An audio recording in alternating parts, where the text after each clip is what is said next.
How's it going, guys? Welcome back to the channel. It is New Year's Day today, so happy New Year's, everybody. Can't wait to see what 2025 holds for the channel. The reason I'm out here today and the reason I'm posting an extra video this week is because now is the time to be hunting down a good tree or a stave to make primitive bows, and that has all to do off of several factors. I've got my orange marking tape in my pocket and I'm trying to find the right tree right now, and I will keep looking around. I'm looking for a nice hackberry tree. It needs to have straight grain. You can see the grain in the bark, so it needs to have straight a grain as possible. And with hackberry, finding that with no knots is quite difficult, but hackberry, in my opinion, makes one of the best bows you can make, so that's what I'm looking for. But I will check in with you guys as soon as I find one, and I will tell you why if you want to make a primitive bow in 2025, you need to be out right now in the next 5 to 7 days trying to find that tree, get it marked, get it cut, and split and drying. So let me find a tree and then we'll talk about it. Well, guys, I found my tree. It's I'd say about 8 inches or so diameter down here at the bottom, and got a few good knots right here, but then we have a nice clean section after that as well that's about 6 inches in diameter.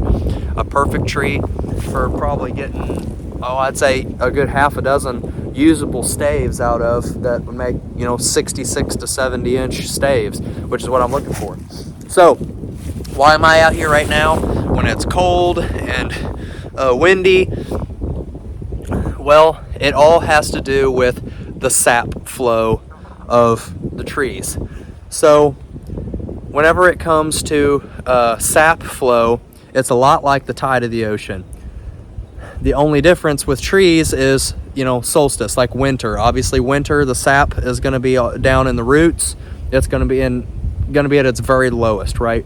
Well, not just that, but it also shares in common again with the tide of the ocean, which is affected by the moon. And the Native Americans believed that, and this is whenever they would harvest their wood for bows as well, that the new moon, which means no moon, the opposite of a brand new moon, that's nearest to about the first of the year in the middle of winter per se, the one that falls closest to the middle of the winter, is the best time to harvest your bow wood, because it's the least amount of sap. That both is and isn't true, and I'll explain to you why. So a little bit of science behind that, and I had to research this for myself. So a new moon and a full moon affect tide and sap flow in the exact same way, because they both are whenever gravitational pull is at its most. You would think a new moon means that it's not, but it's actually, they're the exact polar opposites of each other, but therefore they have the same effect. If you want to actually have not only your lowest tide but your lowest sap flow, you need to have a half moon or a crescent moon directly in between the two. The full moon is going to be around that middle of January time frame. The new moon was just the other day, about that December 30th. So I'm trying to kind of catch it in between on that crescent moon, because that is whenever the sap flow is going to be at its actual lowest here in the middle of the winter. Now, on top of that, and this is where my super diehard bow hunters, you'll know what I'm talking about. There's also phases of the moon as far as times, and I'll post an example of that right here as I'm talking so you can look at it. So you have overhead moon times, underfoot moon times, moon rise and moon set. Those things affect the deer, they affect the wildlife, they affect the tide. Well, here in the next few days, I'm just marking trees today. I'm not cutting today. I'm planning on cutting on either Monday or Tuesday morning.